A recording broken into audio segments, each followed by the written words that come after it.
The day of transplant, I was very happy and excited that the cells was finally going to a human patient. You look at it as a birth of a new baby.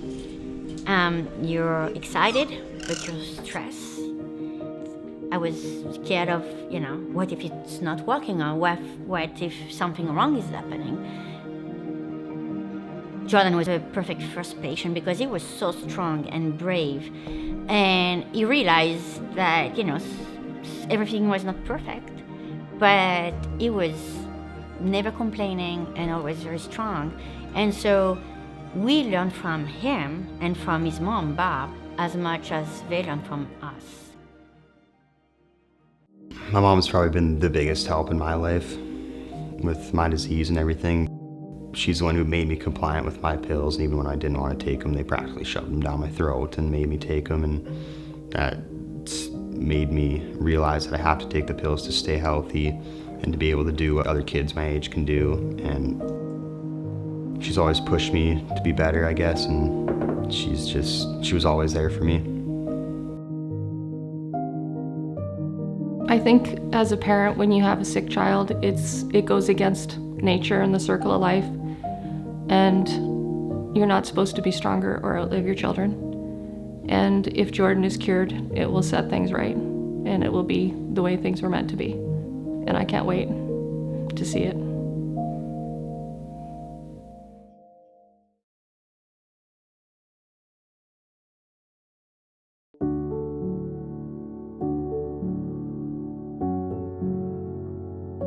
You just are around Hayden, and you forget with her personality and her lust for life that her body is battling something every single day. Every moment, whether she's awake or asleep, there's something happening.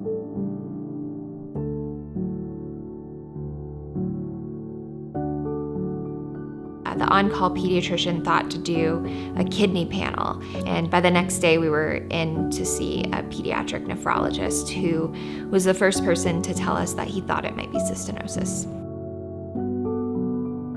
It was an extremely difficult time, and just so many things that were unknown about how this would impact our lives.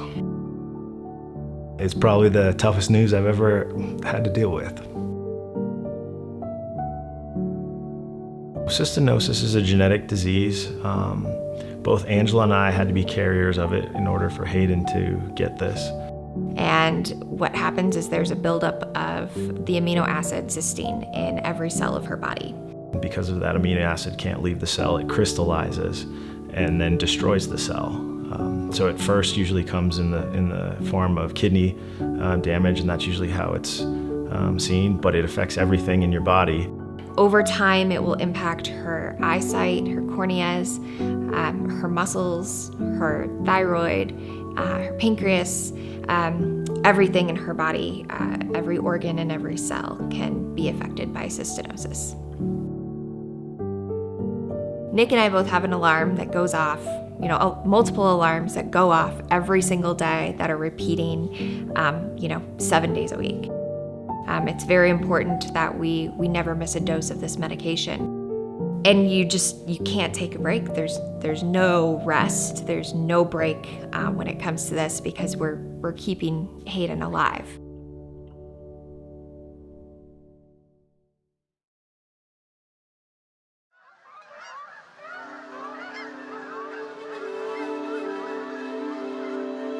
I moved out just about a year ago now, I think. Then I found Blue, and out of 7 puppies, who's the only one with 2 different colored eyes. It was kind of a love-hate relationship for the first month. And then once he was trained and everything was good, he kind of became my best friend, I guess. Once I start the trial, so he'll have to live at my dad's acreage. I started working at T&E Pumps probably a year and a half ago now. And they said that they'll keep my job while I'm gone. They're one of the people that I wouldn't be able to do this probably without them. I think the hardest part will be in isolation for a month. Won't be able to go outside. I'll be at the hospital for a month straight, and up to a year without having my dog. Oh yeah, I love you too. You look really scratches, eh? Oh yeah. And not being able to eat out for however long. And I don't know when I'll be able to go back to work. I feel like once I get cured, I'll basically be starting out as a brand new person. It's gonna take a while, but it'll be worth it in the end if it works.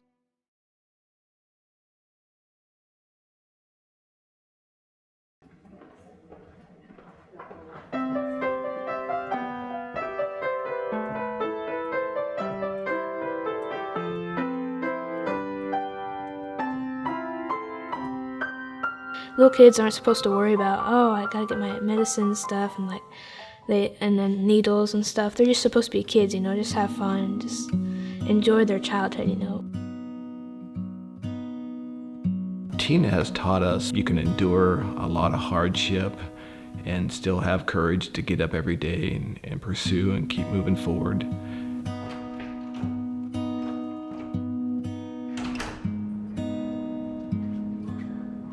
But the last couple of years, cystinosis has been kind of taken over, and her organs are starting to fail, and her kidneys are the first to go.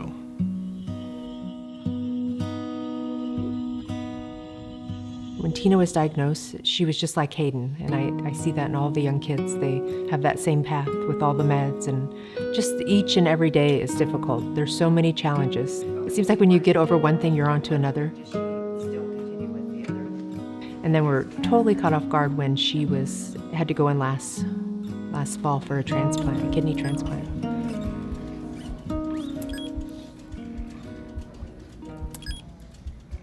That was a hard year. It was really hard, and we just thought she would have the stem cell treatment first, or we were hopeful for that. But on the other hand, Jordan went through the stem cell, and the next day Tina had her kidney transplant.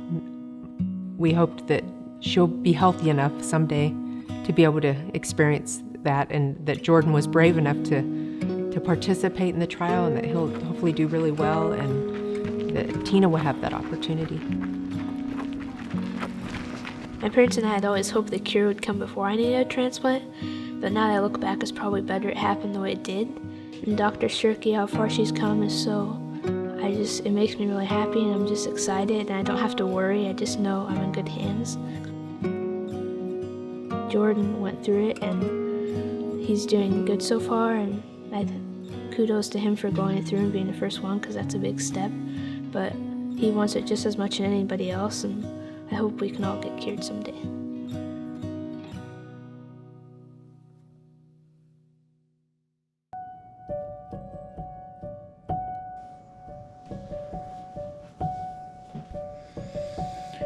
Gonna be leaving my house.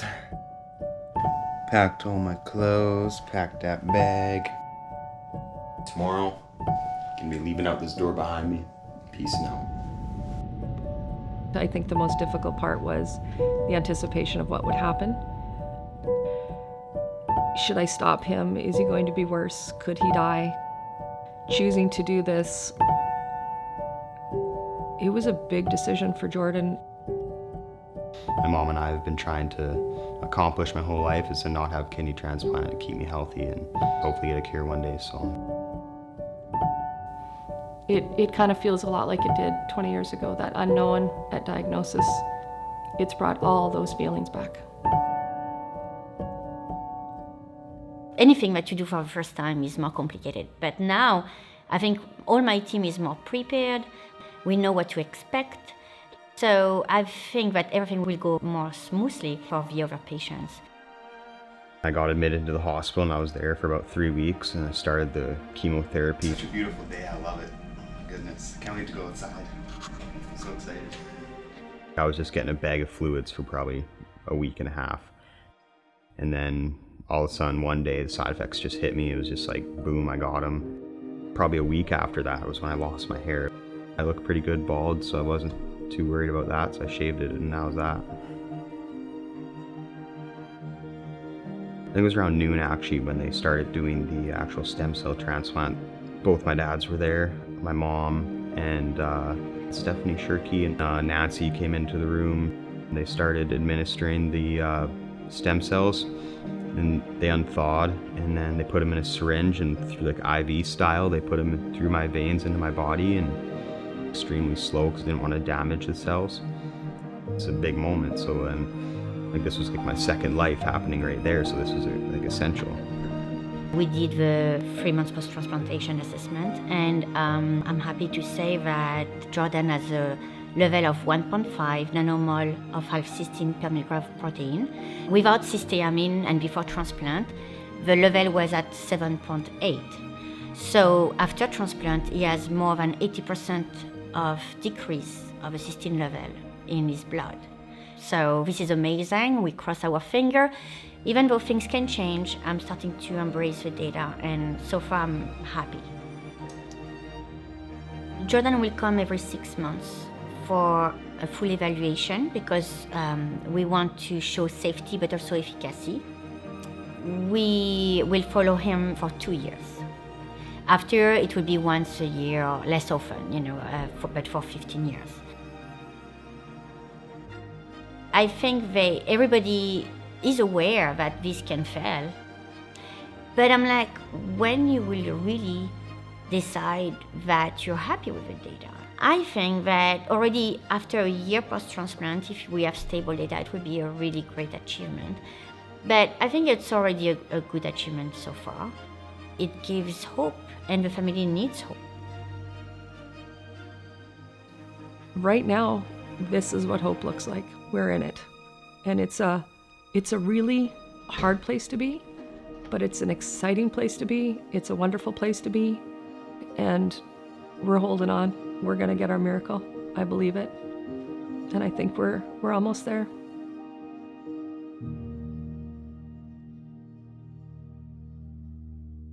Having that cure in front of her just gives her hope every day to get up. It's like another day. I can just make it through another day. We always have hope, and we always had faith in something, but having faith in something and making something happen are two different things. The Cystinosis Research Foundation, we've fought and fought all these years, and we're finally just about there. I'm just grateful that Natalie wrote on a napkin that she hopes for a wish one day, and then Nancy decided to create the CRF. We are so thankful for Natalie, and the year she made her wishes, the year Tina was born. They've given us so much hope. That's all we have. That's all we have. We're truly thankful. Truly thankful. Hayden will talk about having cystinosis as a child, something that's in her past. I would just love for her to have a family of her own. I would love to be a grandparent, even though right now that's far from our minds. But I just want her to be able to do whatever she wants, whenever she wants. Once I get cured, I know I want everyone to get cured, right? And this all wouldn't be possible without Nancy and Jeff, or Dr. Shirky. Wouldn't be possible without her and her staff. Jordan, he surprised me. I knew he was a fantastic child and young man, but with this trial comes a huge amount of responsibility. He never looked at this as what could he get out of it for himself. He looked at it as what can they learn from me, and I am so proud.